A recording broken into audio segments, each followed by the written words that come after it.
Coming up on 5 Minute News. Ukraine accuses Russia of medieval tactics in war.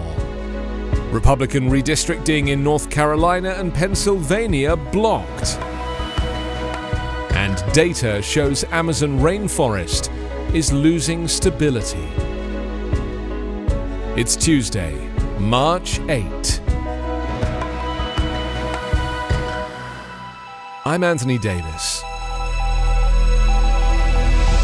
Ukraine's humanitarian crisis deepened yesterday as Russian forces intensified their shelling and food, water, heat and medicine grew increasingly scarce in what the country condemned as a medieval-style siege by Moscow to batter it into submission. Russia's UN ambassador Vasily Nebenzia said Russia will carry out a ceasefire today at 10 a.m. Moscow time and open humanitarian corridors to evacuate citizens from Kiev, Chernigov, Sumy and Mariupol. He took the floor at the end of a UN Security Council meeting on the humanitarian crisis in Ukraine on Monday to make the announcement. President Volodymyr Zelensky said instead of an agreement on humanitarian corridors, what Ukraine got on Monday was Russian tanks, Russian Grad rockets, and Russian mines. Well into the second week of the invasion, with Russian troops making significant advances in southern Ukraine, but stalled in some other regions, a top US official said multiple countries were discussing whether to provide the warplanes that President Zelensky had been pleading for.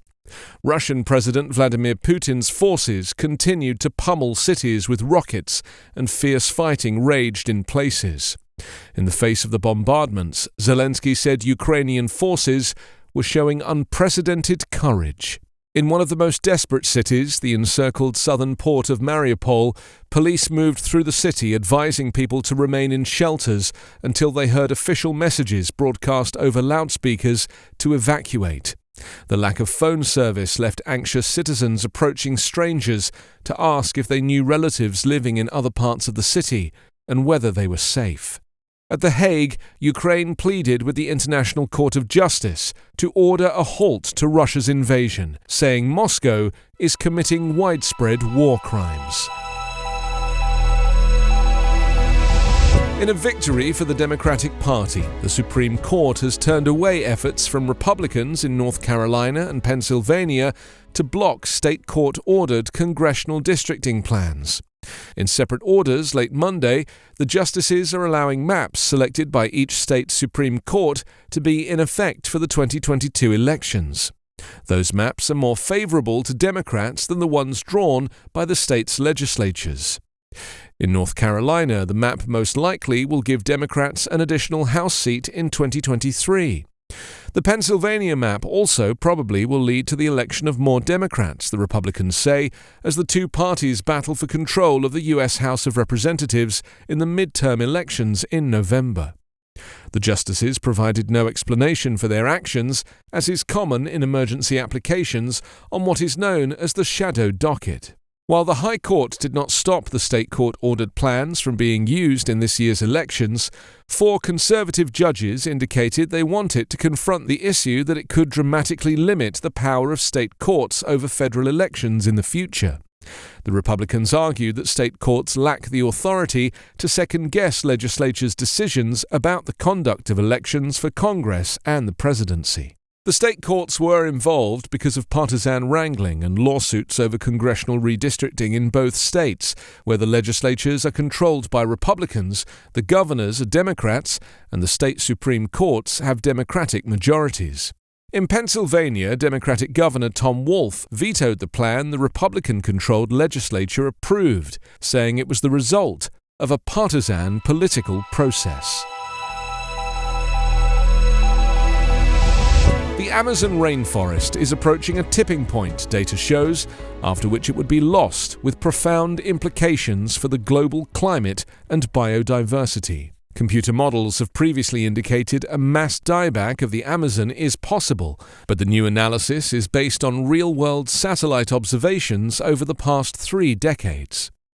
Novel statistical analysis shows that more than 75% of the untouched forest has lost stability since the early 2000s, meaning it takes longer to recover after droughts and wildfires.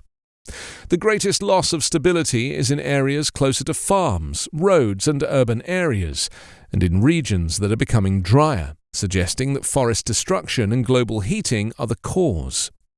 These factors may already have pushed the Amazon close to a critical threshold of rainforest dieback, the scientists conclude. The study does not enable a prediction of when the tipping point could be reached, but the researchers warned that by the time the triggering of the tipping point could be detected, it will be too late to stop it. Once triggered, the rainforest would transform to grassland over a few decades at most, releasing huge amounts of carbon and accelerating global heating further. Tipping points on a planetary scale are among the greatest fears of climate scientists, as they are irreversible on human timescales. In 2021, the same statistical technique revealed warning signs of the collapse of the Gulf Stream and other key Atlantic currents, with an almost complete loss of stability over the last century.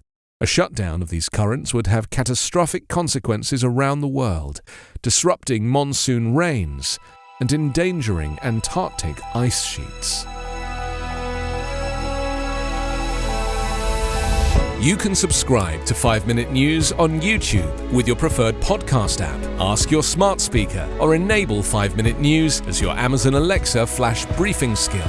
Subscribe, rate and review online at 5minute.news. 5-Minute News is an Evergreen podcast covering politics, inequality, health and climate, delivering independent, unbiased and essential world news daily.